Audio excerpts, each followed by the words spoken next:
2010 July 11 ദക്ഷിണാഫ്രിക്കയിലെ ജോഹന്നസ്ബർഗിലെ soccer city stadium. ഇത് ഒരു സാധാരണ മത്സരമല്ല.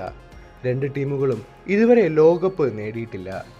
സ്പെയിനിന് ചരിത്രത്തിലെ ആദ്യ ലോകകപ്പ് വേണം. നെതർലൻഡ്സിന് 1974-78 നിരാശകൾക്ക് വിരാമം വേണം. ലോകമെമ്പാടുമുള്ള കോടിക്കണക്കിന് ആരാധകർ ആ നിമിഷത്തിനായി കാത്തിരുന്നു. കളി ആരംഭിച്ച നിമിഷം മുതൽ തന്നെ മത്സരം കടുത്ത ടാക്ലിങ്ങിലേക്ക് നീങ്ങി. നെതർലൻഡ്സ് സ്പെയിനിന്റെ പാസിംഗ് ഗെയിം തകർക്കാൻ ശാരീരിക കളി തിരഞ്ഞെടുത്തു. വാൻ ബൊമ്മൽ, ഡിയോങ് ഒന്നിനു പിന്നാലെ ഒന്നായി കടുത്ത ടാക്കിളുകൾ. അപ്പോൾ വന്നു ലോകകപ്പ് ചരിത്രത്തിലെ ഏറ്റവും വിവാദമായ നിമിഷങ്ങളിലൊന്ന്.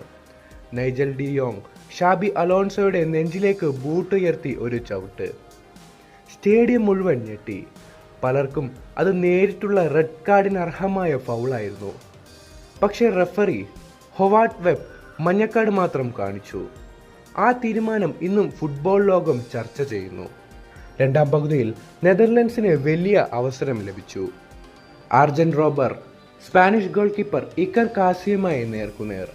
ലോകകപ്പ് സ്വന്തമാക്കാൻ അതൊരു സുവർണ അവസരം. പക്ഷെ കാസിയസിന്റെ കാലിൽ തട്ടി പന്ത് പുറത്തേക്ക്. ആ ഒരു സേവ് സ്പെയിനിന്റെ സ്വപ്നം ജീവനോടെ നിലനിർത്തി. 90 മിനിറ്റ് കഴിഞ്ഞു. സ്കോർ 0-0. കളി എക്സ്ട്രാ ടൈമിലേക്ക്. 109 മിനിറ്റിൽ സ്പാനിഷ് താരം ആൻഡ്രസ് ഇനിയസ്റ്റയെ തടയാൻ ശ്രമിച്ച ജോൺ ഹെറ്റിഗയുടെ രണ്ടാം മഞ്ഞക്കാർഡ്. അത് റെഡ് കാർഡായി മാറി. നെതർലൻഡ്സിന് ഇനിയും വെറും 10 പേർ മാത്രം. അതാണ് മത്സരത്തിന്റെ നിർണായക വഴിത്തിരിവ്. 116 മിനിറ്റ്. ഫാബ്രിയാസിന്റെ പാസ്. പന്ത് ആൻഡ്രസ് ഇനിയസ്റ്റയുടെ മുന്നിലേക്ക്. പന്ത് നിയന്ത്രിച്ച് ഒരു ഷോട്ട്. ഗോൾ! സ്റ്റേഡിയം മുഴുവൻ ആഘോഷത്തിലായി. സ്പെയിൻ ഒരു ഗോൾ. ആ ഗോളോടെ ഒരു രാജ്യം മുഴുവൻ കണ്ണീരിൽ മുങ്ങി. റഫറിയുടെ അവസാന വിസിൽ മുഴങ്ങി. സ്പെയിൻ ചരിത്രത്തിൽ ആദ്യമായി ലോകകപ്പ് ചാമ്പ്യന്മാർ.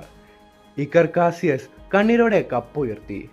Shabi, Iniesta, Puyol, David Villa, ഒരു തലമുറയുടെ സ്വപ്നം യാഥാർത്ഥ്യമായി. മറുവശത്ത് നെതർലൻഡ്സിന് വീണ്ടും ഫൈനലിൽ കണ്ണീർ.